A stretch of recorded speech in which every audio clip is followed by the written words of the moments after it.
So isang mapagpalang araw po sa ating lahat. At as you can see mga farmers, ay nandito tayo sa isang taniman ng talong. So napakaganda nga ng panahon ngayon mga farmers dito sa area. And for information of mga viewers natin, nandito tayo ngayon sa Turalba, Banga, Aklan. At napakaswerte nga natin ngayong araw dahil makakasama natin ngayon ang mismong farmers at nagmamanage nitong talungan. So sir, good morning. Good morning po. Pwede po ba kayong magpakilala? Opo, ako po si John Ray Escanio, isa pong farmer dito sa Turalba. Bali newbie pa lang naman po ako, pero nag-start na kami ng magtanim ng medyo malawakan na. So ito po, karamihan puro eggplant yung tanim namin dito. So far okay naman yung bunga, kaso tinamaan siya ng yung yellow mosaic virus. Okay. Ano siya? Naninilaw yung dahon. So Sir John Ray, no? John Ray. Yes po. John Ray, ano po bang palayaw para mas mabilis Toto na? na lang po. Okay. Sir Toto. Kuya Toto. Ilang puno pa ba itong tinanim natin? May kalawakan po kasi itong mga farmers. So kung makita nyo po sa video, ayun, hanggang dun sa dulo yan. Hanggang dun sa may blue na flag. And then dito ay hanggang dun rin. So Kuya Toto, ilang puno po ba itong tanim natin ngayon na talong? More than 3,000 po yung seedling namin dito. Pero hindi na namin nabilang yung siyempre may mga mortality naman. May mortality talaga. So hindi naman talaga maiwasan yan kaya Toto, yes, yung mortality na tinatawag. So estimate lang natin na 3,000 hills itong tanim natin. Yes, so far. Next na tanong ng mga farmers natin ay ano po bang variety ito? Ito po ay product ng East West Seeds, Calixto F1 po. Okay. Mukhang mabili yung yung Calixto na product dito sa area natin Kasi yung taniman dun sa kabila, yung kay Sir Nonoy, yung kay Sir Gerald ay Calixto rin yung ginagamit. Yes po. Na talong. Bakit po ba Calixto? Bakit po ba yung yung East West na product? Based sa research po, medyo madami po siyang bumunga Okay. Kumbaga doble siya dun sa mga meron namang mga East West products na mga yung like Banati King, mga Fortuner, pero ito medyo medyo resistant siya sa uod, sa sakit. Yes, sa mga okay. So far mga farmers, nakikita natin may mga bunga pa naman siya na Kailan po ba tayo nag-harvest dito kay Nonoy? Kahapon lang po Kahapon lang, sayang din natin naabutan. So yun, din natin naabutan mga farmers, kahapon lang pala sila nag-harvest, kaya mukhang nakita ko kakaunti yung, sabi ko na kanina, mukhang kaunti yung bunga. But then kung makita nyo mga farmers, itong bulaklak to yung sinasabi ko lagi, yung naka-cluster siya. Diba pa kayo Nonoy, naka-cluster yung kanyang bulaklak. So ano po bang management nyo dito para mapatuloy yung yung clustering na bunga niya? Natutuloy po ba yan? Napapatuloy nyo po ba yan? Natutuloy naman po, pero hindi siya ganun kalakihan. Okay. Halimbawa 3 yung Oo.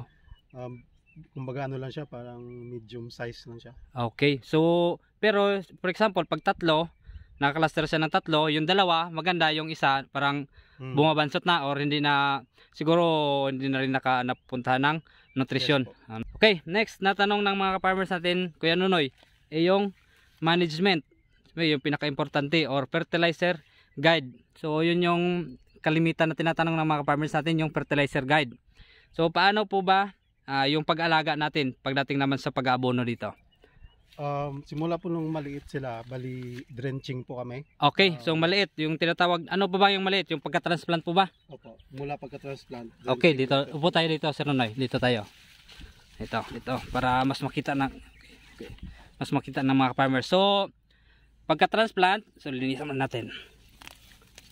Yan. Ito. Yan. Ilang days po ba bago nag-transplant tayo dito? Ilang days yung seedlings natin? Depende po sa kasi yung basihan namin 2 to 3 leaves. 2 to 3 leaves. So kung mga 1 month po siya maximum. Maximum of 30 days. Opo. Yung bago natin i-transplant. So before tayo mag-transplant, before natin itanim, may pinapopo ba tayo o may basal fertilizer pa po ba tayo ginagamit? Bali bubutasan po namin sila. Okay. Tinatagad namin, then lagay po kami ng basal na it's either 1620 or 1846 po na ano na abono. Okay. Pero yung 1846 po wala pong mabibili dito kaya online ko siya nabili. Okay. So yung pagkaulit sa Nonoy, pagkabutas, sample ganito, pagkabutas natin, binutasan, for example mga farmers kung nasusundan nyo, pagkabutas, lagay tayo ng 1620 and then yung or option po is 1846. 1846. So lagay, gano'n po ba karami? Mga isang ano lang po, isang dakot. Isang dakot o parang gano'n lang, gano'n. Gano'n lang. Yes po. Gano'n, lagay sa butas. Then takpan po Takpan. muna ng ano, mga 1 inch na ano. So takpan natin, sample, takpan natin ng gano'n. Tsaka ilagay ilalagay na yung seedling. Yung seedlings, okay, yung seeds. Yung itatransplant natin. So after that, pagka-transplant, for example, si Nonoy, yun na, tumubo na siya, nabuhay siya.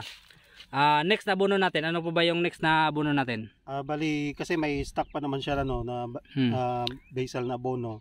Wait na lang po tayo ng mga 5 to 7 days. Saka po tayo mag-drenching ng calcium nitrate. Okay, after 7 days. So, paano po ba yung ano, yung drenching na tinatawag ko yan, Nonoy? Bali, magtimplan lang po tayo. Yung sa akin kasi, sinusunod ko is half lang doon sa ano, sa salmon. Salmon, lata ng salmon. Ano po bang ano? Nitrate. 555 po ba yan? Ano yung salmon? Ano lang po, basta yung ano, regular size. Regular size na lata. Yung nasa lata lang. Yes po. Yung kalahati noon? Ilagay po sa isang container na tube. Container? 16 liters po. Balde, yung balde. Yes po. Yung balde, 16 liters tapos na tubig. Po, then ganun, isang lata every every hills ay isang lata rin. Yes po. So yun, klaruhin natin mga farmers. So yung kalahating lata ng salmon ilalagay sa 16 liters na tubig, and then yung ididilig dito sa per hill ay isang lata ng abono na dinilyot na sa tubig. Yes po. Okay, so yun, nasusundan sana natin mga farmers. So after that, after 7 days, ilang araw po ba yung next na bali every 3 days na po kami naglalagay ng okay, masyadong medyo maikli yung panahon na pag-abono. Yes po. Okay. Kasi, Bakit po ba? Ang sa akin po, I don't know kung same yung mga ginagawa din ng ibang farmers. Yung ko po kasi dito medyo mahirap po yung magpatubig. So hindi siya full na salmon, half lang siya para hindi man masyadong mainit sa tanim. Okay. So double purpose po, every 3 days parang nagdidilig na lang din po kami imbis na magpatubig. Okay. Pero may halo na siyang abono. Okay, yun. Yung napakaganda na strategy pala dito nila mga farmers. Okay, next. Pagdating po ba sa pagdating na sa namumulaklak. So ilang ilang beses yun ginagawa natin every 3 days hanggang mamulaklak na yon. Calcium nitrate. Depende na lang po pag minsan pag medyo basa naman yung lupa. Weekly na lang din po. Pero tinatapangan na namin nagiging isang na. Okay. So balik tayo. Pag every 3 days kalahating salmon, pag medyo mainit panahon every 3 days, pero pag medyo maulan ay every 1 week. Every 1 week. But then yung ratio ng abono nilalagay sa isang balde ay dinadagdagan na. So magiging isang lata na ng sardinas. Yes po. Okay. So punta tayo na namumulaklak. Sample Kuya Toto, namumulaklak na siya. May iniiba po ba ninyo yung abono na nilagay natin? Pag namumulaklak na po, bali nag-switch na po kami dun sa yung may kasama na po siyang siyang phosphorus tsaka potassium na. Okay.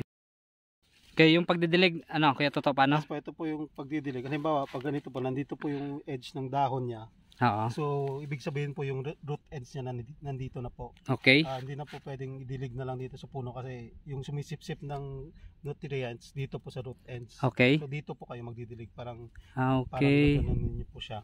Butasan niyo siya ng konti. So, after that, Kuya Nonoy, may iba po bang abono? May iba po bang ginagawa kayo? Maliban po sa sa fertilizer, nagpo-foliar po kasi kami. Okay. So, minsan po kasi hindi lahat ng nutrients makukuha dun sa sa fertilizer na inaano namin. So gumagamit po kami ng foliar para mas mabilis po yung yung pamumulaklak niya. Okay. Tsaka mas tumitibay po yung yung mga niya, bulaklak, hindi nalalagas. So yun po talaga yung pinaka namin, yung namin yung kinukuhanan ng parang kumbaga secret Secret ingredients. So pwede pa ba nating masabi dito kung anong secret na foliar yung ginagamit natin dito, Kuya Toto? Okay naman po. Hindi naman siya totally secret. Balay, pinaka-ano nyo lang, pinaka-secreton sa pamumulaklak o sa pagpapaganda ng ng tanim. Tinuturo rin naman namin po sa iba. Bali ano po siya, yung Megatonic. Yun po Megatonic. For disclaimer lang rin po sa mga viewers natin na hindi po ito sponsored ng Megatonic. So sa mga nanonood na may-ari ng Megatonic, so baka naman. Maganda po ba yung resulta ng Megatonic? So far nung tinry ko doon, kasi mayroon pa akong taniman doon sa kabila. Sa kabila. Pag nag-spray ka po kasi ng Megatonic, yung stress po ng halaman nalilesen po. Yung sa weather condition or sa mga insects. Nawawala pa yung minsan kahit yung paninilaw nalilesen niya yung sa mosaic virus. At saka yung pamumulaklak niya, parang tuloy-tuloy talaga siya. Matibay yung yung mga bulaklak, kahit humangin hindi masyadong nalalagas. At saka may kasama na po kasi siyang yung may nitrogen, phosphorus, saka potassium. So umaalalay po siya dun sa fertilizer sa lupa. So yung bunga mas nagiging siya. Mas dumadami po. Okay. So yun. Tayo to, medyo nakapagod na rin umupo eh. So yun. Next natin na pag-usapan mga ka-farmers ay regarding naman sa insect pest and disease, kung paano nila nakokontrol itong mga insekto. So parang yung nakita ko pa lang na naging problema dito sa talungan nila mga farmers, ito nga yung eggplant yellow mosaic virus, kung tawagin natin sa or mosaic virus sa karamihan na tinatawag ng mga ka-farmers natin. So ito pa lang. But then pagdating naman sa insekto, yan, kung gagalawin natin mga farmers, ay wala tayong malinis mga farmers. Malinis, wala akong nakita ng mga lumilipad na puti o yung white fly. So ano po ba yung strategy nyo, Kaya Toto, pagdating naman sa insecticide, sa insekto? Yung pinaka management po sa insekto ay dapat madamuhan talaga yung paligid. Dapat siya malinis. Ito kakadamo lang pero medyo hindi pa masyadong malinis. Pero yun po talaga yung pinaka sekreto. Pag po kasi pag puro damo, madali siyang mahayan. Mahayan ng mga insekto. At saka pag nag-i-spray po kayo, yung gamit lang naman namin na spray, minsan downy nga lang po para sa white flies. Wow. Downy. Sa mga eksperto na ng mga farmers natin, usually narinig ko na rin yan, but then hindi ko pa na-try. Pag halimbawa 2 times a week kami mag-harvest, doon po lang sa isang harvest kami mag-spray, tapos sa sunod na harvest hindi na po ulit. Okay. Hindi ko pa na-try yung downy, but sa nakita ko, ginamitan doon nila ng downy. Yun nga, malinis nga, wala nga tayong nakita na lumilipad-lipad na mga white fly. So yun lang po ba yung ginagamit nyo? Meron din po kami mga yung lanate po. Lanate? Magamit din kami minsan. Yung lanate. Pero green label naman po siya, so hindi naman siya harmful sa Pero ginagamit po namin yun pagkatapos ng harvest. Kasi pagtapos nyo ng harvest, naman ilang days na naman bago kang harvest. So maulanan, magiging safe naman. So meron pa bang iba? Meron pa bang ginagamit kayo dito, Kuya Toto, na insecticide?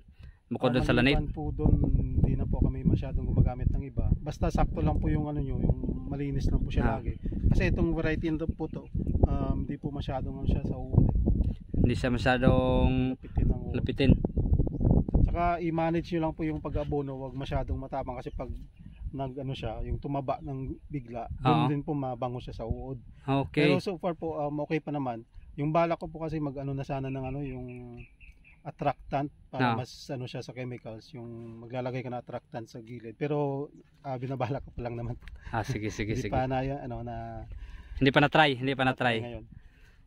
Okay, next na natin mga farmers, tanong, may kita po ba sa sa talong? Meron naman po, depende po sa sa sipag. Sa sipag. Dito po humble si Kuya Toto dito sa magkano na ba yung farm gate dito ngayon sa atin? Ngayon po 25 lang po dito. 25 sa farm gate price. Yes po. But ilang kilo po ba na harvest natin dito? Per harvest? Yung regular na harvest po namin mga 200 kilos 200 kilos per harvest. Yes po. So ilang beses sa isang linggo? 2 beses po. 2 beses isang linggo, 400 kilos times 25. So kayo na lang mag-compute mga farmers kung ilang kilo yun, may na tayo sa math.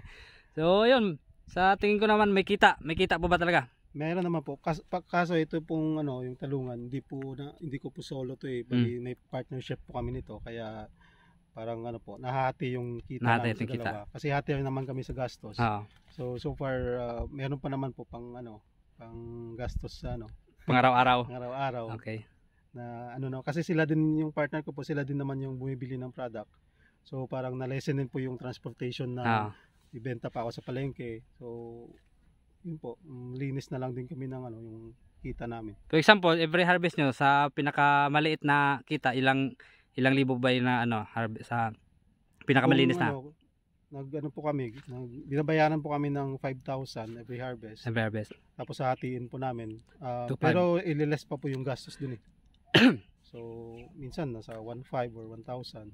Ganun po. Okay, not bad. 1,500 times 2, 3K.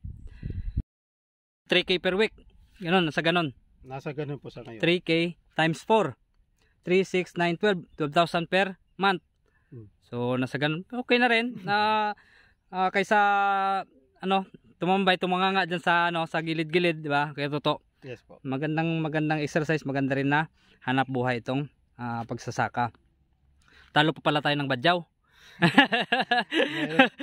meron pa rin naman po kaming yung bali, may mga solo kami na taniman. Okay, so dito lang po yun sa sa partnership natin. So yung sinasabi nila na 3K na kinikita nila per week, mga farmers ay dito sa partnership nila. But then meron silang na mga solo na tanim katulad nitong sitaw, tsaka may nakita pa daw ako doon sa may unahan kanina na pipino.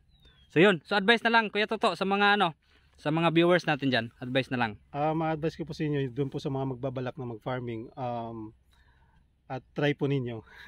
Pero bago po ninyo i-try, dapat buo yung loob nyo, no matter kung ano yung hirap na dadaanan nyo. Just consider it na parang stepping stone nyo po, at saka yung mga challenges po. Ako po, mahigit 1 year pala ako nagpa-farming. Dati doon yung yung farm ko sa tabi ng ilog, naanod lahat. Okay. First try ko pa lang. Pero hindi po ako nawalan ng pag-asa. So ngayon nag-try po ulit ako, medyo kumita na. Tsaka kahit ano po yung work niyo, wag niyo isipin na yung pagpa-farmer lang. Ako po dati po akong call center agent sa Okay. sa mga BPO companies, pero nag-switch po ako sa farmer. Because I see na ako yung boss dito, ako yung amo, walang magdidikta sa iyo nung anong gagawin mo. Tsaka nagsusupply ka po ng food sa mga consumers at alam mo po yung yung binibigay niyo mo food sa kanila. Wala pong mga chemical. So parang tulong na rin po sa mga kababayan natin. Okay. So yun, napakagandang mensahe galing kay Kuya Toto. So maraming salamat Kuya Toto sa pag-unlock dito sa ating munting interview. So yun, maraming salamat rin po sa mga walang sawang sumusubaybay dito sa ating munting channel. And of course, don't forget to subscribe, like, and share na rin po yung mga videos natin. At sa mga nabanggit po kanina ng mga insecticide and varieties, ililink ko na rin po sa description box yung kung saan kayo pwedeng bumili o kung saan nyo makikita yung mga product na yun na binanggit natin dito, binanggit ni Kuya Toto. So tutulungan namin kayo kung saan kayo mapapadali makabili ng mga product na yun. So maraming salamat po and happy farming mga ka-farmers.